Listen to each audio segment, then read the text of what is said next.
I'm gonna let that Mac fly just like my nigga dope. I'm gonna let this Mac fly with this one. Hold on. I say I'm gonna let it. Alright, come on. Alright.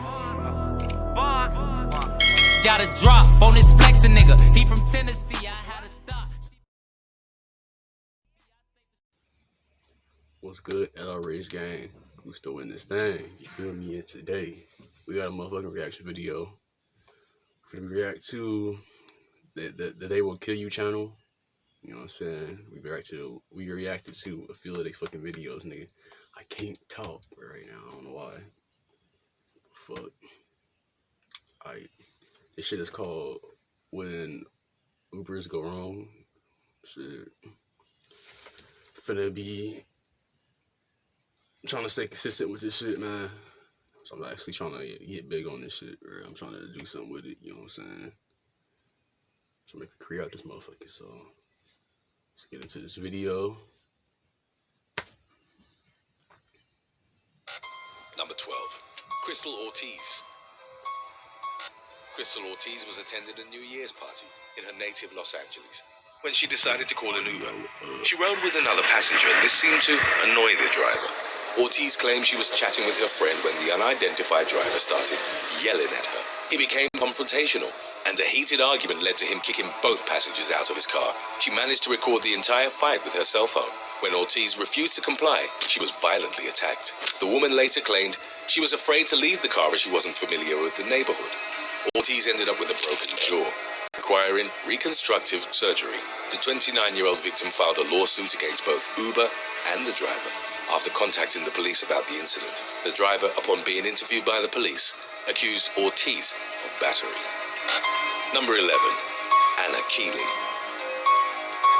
Man, that woman was probably up in there talking crazy and all types of shit, bro. Sending all threats, nigga. Like, you don't even know the whole story, you feel me? So, can't even judge off that. She's probably hitting a nigga outside the head, all types of shit, bro. Like, we don't even know. Shit. 8-year-old Londoner Anna Keeley was going to meet her friend for brunch and decided to call an Uber to get there in time. However, due to the panic attacks from which she'd frequently suffer, she cancelled it at the last moment. Instead, she walked to the restaurant to calm her nerves. Keeley didn't think much of it, even though the car had been only a few minutes away. The following day, she noticed the driver had left a message. He insulted her repeatedly. My beard gone, you feel me? I had to get rid of that shit. You know what I'm saying? Decided to cut it. It was starting to get too long and shit.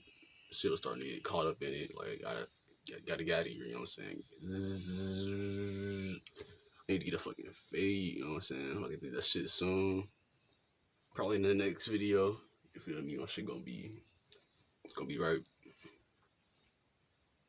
Enraged about her bringing him there only to cancel, finally the unidentified man threatened her not to do it again or he'd cut her neck. She became terrified since he now knew her home address and complained on Twitter.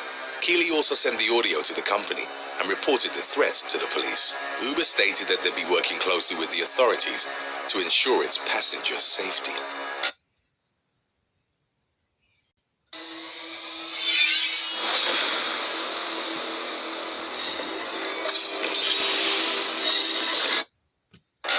Number 10, Unnamed Driver. An unnamed Uber driver in San Diego was charged with resisting arrest and a DUI after committing several infractions. He ran through a red light and crashed against a parked party bus. The large vehicle suffered some damage to the rear. Fortunately, there were no passengers on board. When the police arrived, the unnamed man failed a sobriety test. The Uber driver also refused to collaborate with the officers. He had to be shot with a taser before the police could finally put him into handcuffs. Though Uber stated that the driver hadn't logged into their system, the authorities soon discovered the drunk driver was on his way to pick up a passenger. The company stated that they permanently banned him from accessing the platform after the incident. Number 9, Unnamed Passenger. A young woman who requested her name not to be released claimed to have been kidnapped by an Uber driver. The company denied the accusation, referring to the incident as an inefficient route. Back in 2014, the woman had used the app to leave a party in Los Angeles. When she got into the car, though, she wasn't taken home. Instead, the driver took her to an abandoned lot. Screenshots she'd taken during the incident proved she was taken 20 miles away from her home. The passenger tried again and again to give him directions, but he ignored her. He refused to answer any of her questions, which caused her to panic. When they reached a dark parking lot, she tried to get out, but the driver locked the doors. It was then that she began screaming, and that prompted the unnamed man to take her back home. The entire ride took over 2 hours. When she made a complaint with the company, they replied with an automated message and reimbursed the fare. In the incident's aftermath, she decided to hire a lawyer and contact the LAPD. Number 8. Ray Warren Ilan. In 2019, Portland resident Ray Warren Ilan was killed during a high-speed crash while taking an Uber back home. The 47-year-old man was the only fatal victim, and police determined he hadn't been wearing a seatbelt. The Uber driver wasn't to blame in this specific accident. The crash occurred when a robber, driving a stolen car, collided against a concrete median while going over 100 miles per hour. After losing control of the vehicle, he crashed against the Uber car head-on. The impact was powerful enough to send Ilan flying through the windshield. He died at the scene. The Uber driver was rushed to the hospital with life-threatening injuries. The robber received medical attention but was expected to make a full recovery. Number 7. Devin Wade and Olivia Bebbage. Devin Wade and Olivia Bebbage were the passengers from hell, proving that not only drivers are to blame for Uber nightmare stories. The pair, both 21 years old, created an Uber account and requested a ride. 10 minutes later, Cherno Cisse accepted the fare and arrived at the address soon after. It had all been a setup, and the passengers, Wade and Bebbage, intended to rob Cisse. Something went wrong, prompting the robbers to stab the driver to death, leaving a deep cut on his throat and several other wounds on his body. They crashed his car into a tree before stealing his cell phone and wallet and leaving the scene. A resident of the Washington area heard the loud crash and rushed outside.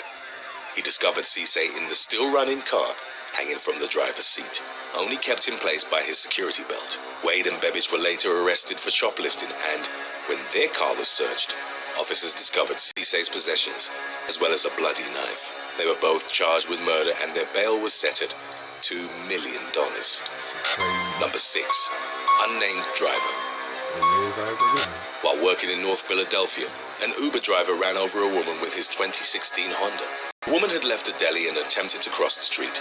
She didn't walk towards the crosswalk, though, as 2 parked cars covered the driver's vision.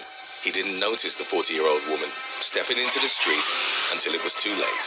The man parked nearby and the police arrived soon after. The victim was rushed to the Hannam University Hospital with severe injuries. Though she received immediate medical treatment, she died from her injuries hours later. An investigation was launched to discover more details about the incident, while the driver and victims' names weren't released to the public.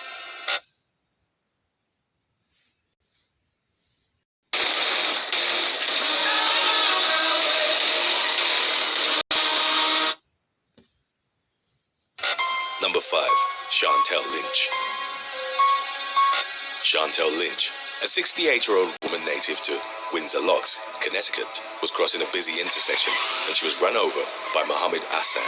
In 2016, Hassan was an Uber driver, taking a passenger to Bradley International Airport. He claimed not to have noticed Lynch until it was too late. According to witnesses, she was wearing brown clothes at the time of the accident, which might have made it hard for Hassan to see her in time. First responders arrived at the scene soon after the accident and performed CPR on the unconscious woman. She was taken to St. Francis Hospital, but she was pronounced dead soon after. Hassan cooperated with the police and was treated at the hospital to evaluate her condition. Number 4. Samantha Josephson. In 2019, South Carolina resident Samantha Josephson committed a fatal mistake after being separated from her roommates. They had been out in town, and when she lost her friends, Josephson decided to call an Uber to get back home. She got into the wrong car, a black Chevrolet Impala, believing it was the ride she had been waiting for. 14 hours later, her body was discovered by turkey hunters 90 miles away from Columbia. Police began their investigation and reviewed the surveillance footage, watching Josephson get into the stranger's car. The scrutiny quickly revealed the driver to be Nathaniel David Rowland. The 24-year-old man was charged with murder and kidnapping. Traces of Josephson's blood and the student's cell phone were discovered in Rowland's car. Investigators also found bleach and window cleaner in the trunk. They suspected Rowland might have attempted to clean any trace evidence of his crime. Number 3. Sabrina Ben El-Taif. Sabrina Ben El-Taif from London called an Uber in 2016 along with 3 friends during a night out. After they arrived at their destination, though, the young woman realized she'd left her phone in the car. Ben El-Taif contacted the driver and met up with him to retrieve her property. He demanded money for the phone, which she refused to offer.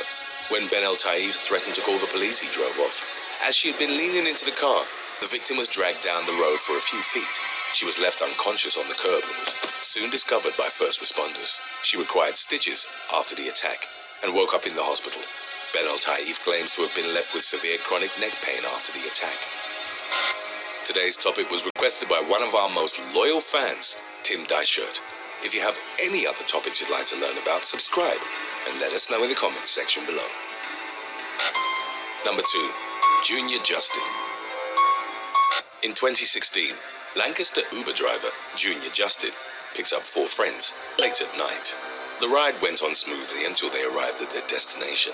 When they stepped out of the car, the men seemingly closed the doors too hard, making Justin furiously screaming. The passengers got into a heated argument. It ended abruptly when Justin lifted his shirt and showed the 4 men the gun he was carrying. According to the passengers, he threatened them, warning them that he'd use his Ruger pistol for protection. He was charged with simple assault, and Uber removed him from the driving app. Number 1. Shaniqua Bowen. Shaniqua Bowen contacted the Yedden Police Department in 2016, reporting an assault she'd suffered while riding an Uber. The Pennsylvania resident claimed to have gotten into an argument with the driver over the address she wanted to be dropped at. He got violent, refusing to take her any further. When she protested, arguing it was raining and dark outside, he attempted to physically drag her out of the car.